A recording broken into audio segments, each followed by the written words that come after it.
Few things in life is better for your happiness than a big bowl of biltong soup, South Africa's greatest invention, turned into a universe of flavor and comfort. The whole thing hinges on one step most people skip entirely. But before we get there, let's talk biltong. If you want to make your own biltong, I have a whole video for that for your easy enjoyment. But shop-bought is perfectly fine too. Whatever you do, use a nice fat piece of beef biltong for maximum flavor. Logically, you would use chicken biltong to make it vegan. We're using 120 grams or a semi-large hand full in total. 100 of it goes into the soup, then the other 20 grams we keep back to make it look fancy later. We slice it thin-ish at first. Thin slices give up their flavor way quicker than one stubborn lump. And your blender will also be incredibly grateful. Now the important part.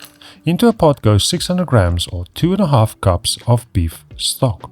Store-bought is fine, but if you want the real deal, I'll show you how to make it from scratch in my roast dinner video, linked below for your free education.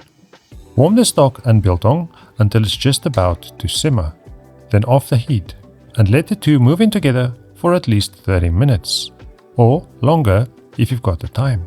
This is the step everyone rushes, and it's the difference between beef-flavored soup and actual biltong soup.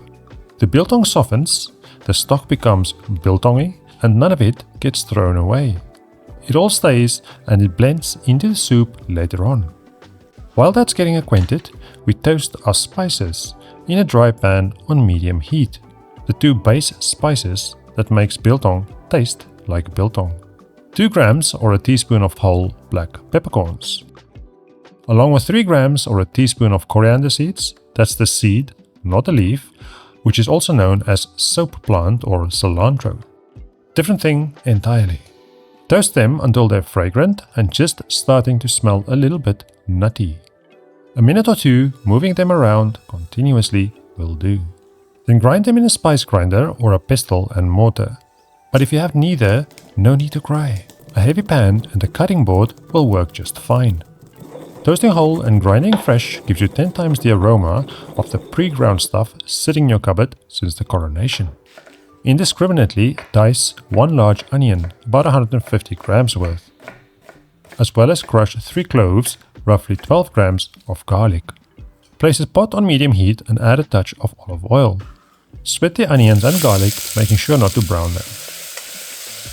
You can add a touch of salt to help them sweat. Also put the lid on, then down to low heat for about 3 minutes until soft and translucent. The lid traps steam and cooks them gently without catching. Once they're soft, in goes 50 grams or 3.5 tablespoons of butter, 8 grams or 1.5 teaspoons of Dijon mustard, as well as our freshly ground coriander and pepper. Cook it on low for about a minute, letting the butter melt and the whole concoction coming together. To the buttery mix, we add 50 grams or 1/3 of a cup of plain flour. If you have glutenophobia, use your favorite flour substitute. Stir it through and cook it for about 1 minute to get rid of the raw flour taste. Keep it moving so it doesn't catch, because avoiding problems is easier than dealing with them later.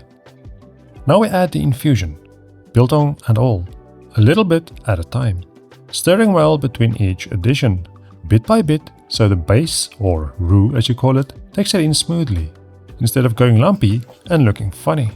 Once it's all looking smooth, like a two-tone criminal, we add 200 grams or 3/4 cups of heavy or whipping cream. The 33% fat kind will do, as well as 8 grams or 1.5 teaspoons of what's this here sauce, also known as Worcestershire sauce in the UK, or simply Worcestersaus in Maasai-Kindland. Give it a stir and let it simmer gently while stirring. Not a rolling boil, just a lazy, happy bubble. While it simmers and you don't forget to stir it, you grate 80 grams or 3/4 of a cup of cheddar cheese on your granny's box grater, as well as optionally but highly necessary 30 grams of blue cheese, which smells like heaven, and also a chemically aligned flavor match for biltong, So if you don't like it, I suppose it's time to switch religion. Stir the cheddar and blue cheese in until they've melted through. Then pull it off the heat entirely. Blending it with a stick blender straight in the pot is the easiest way, or a fancy jug blender if you've got one. Just let the steam out on top so it doesn't decorate you or your ceiling. Blend until smooth with little specks of biltong running through it. Give it a taste. It probably won't need much between the biltong, the stock and the cheese. There are already plenty of salt in play, so season carefully if at all. This freezes well, so batch it if you like. Otherwise, ladle it into a bowl while it's properly hot.